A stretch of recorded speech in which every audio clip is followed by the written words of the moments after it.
Hello, magandang araw po sa bawat isa sa atin. Tunay nga po na ang Diyos ay mabuti sa atin pong buhay. Sa mga oras ito ay samahan niyo po ako na patuloy nga po nating basahin ang sinasabi po ng aklat ng Kawikaan sa mga oras. It's Proverbs chapter 24 ay atin pong tunghayan. Ito po ay isa pong paalala patungkol po sa makalangit na karunungan na nagmumula sa atin pong Panginoon. Nawa ang mensaheng ito ay atin pong maisapamuhay. Samahan niyo po akong basahin ang sinasabi sa Proverbs chapter 24 sa mga oras na ito.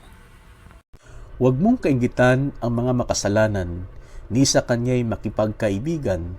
Ang naisaisip nila'y laging kaguluhan, at ang dila nila'y puno ng kasinungalingan. Sa pamamagitan ng karunungan na itatayo ang isang bahay, at ito'y naitatatag dahil sa kunawaan. Ang loob ng tahanan ay napupuno ng lahat ng magagandang bagay dahil sa karunungan. Ang karunungan ay higit na mabuti kaysa kalakasan, at ang kaalaman ay kapangyarihan. Ang digmaan ay nipagtatagumpay dahil sa mahusay na pagpaplano, sapagkat ang tagumpay ay bunga ng mabuting payo.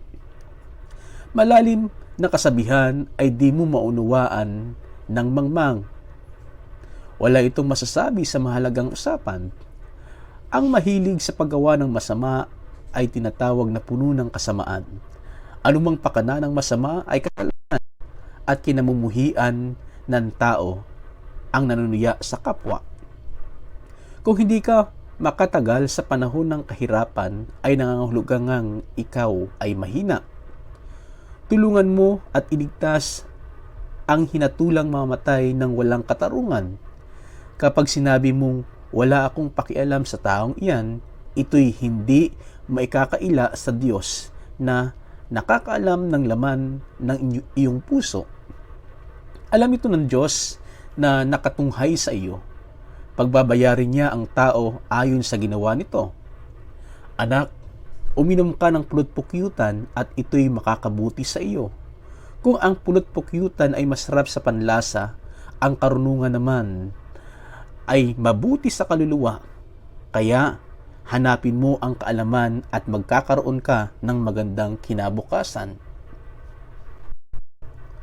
Ang tahanan ng matuwid ay huwag mong pag-isipang pagnakawan, ni gagawa ng dahas ang kanyang tinitirhan, sapagkat siya'y tatayong muli, mabuwalma ng 7 ulit, ngunit ang masama ay dagling nababagsak sa panahon ng kahirapan. Huwag mong ikagalak ang pagbagsak ng iyong kaaway, ni ang kanyang kapahamakan. Kapag ginawa mo iyon, magagalit sa iyo si Yahweh, at sila'y hindi na niya paparusahan. Huwag kang maiinggit sa mga gumagawa ng masama, nitutulad sa kanilang mga gawa. Ang masama ay walang kinabukasan, walang inaasahan sa hinaharap.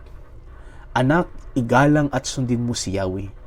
Gayon din ang hari, huwag mong susuwayin ang sinuman sa kanila, sapagkat bigla lang kayong mapapahamak. Hindi ka ba natatakot sa pinsalang magagawa nila sa iyo?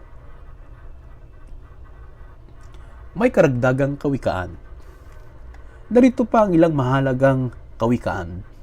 Hindi dapat magtangi sa pagpapairal ng katarungan. Ang hukom na nagpapawalang sala sa may kasalanan ay itinatakmil ng tao at isinusumpa ng bayan. Ang nagpaparusa sa masama ay mapapabuti at pagpapalain. Ang tapat na kasagutan ay tanda ng mabuting pagkakaibigan. Ihanda mo muna ang iyong bukid para mayroon kang tiyak na pagkakakitaan bago ka magtayo ng bahay at magtatag ng tahanan.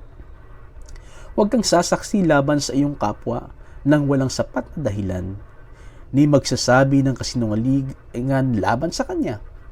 Huwag mong sasabihin, gagawin ko sa kanya ang ginawa niya sa akin upang ako'y makaganti. Napadaan ako sa bukid at ubasan ng isang tamad at mangmang. Ito'y puno ng matinik na damo at kumuho na ang bakod nito. Ang nakita ko'y pinag-isipan kong mabuti at may nakuha akong magandang aral. kaunting tulog, bahagyang idlip, sandaling pahinga at paghalugip-kip. Samantalang namamahinga ka na ang kahirap ay darating na parang armadong magnanakaw upang kunin ang lahat ng iyong kailangan. Pinagpala po ng Panginoon ang kanya pong mensahe, natin pong pinagnilay-nilayan. Idalangin po natin sa Panginoon na atin pong mapahalagahan ang karunungan ng buhay.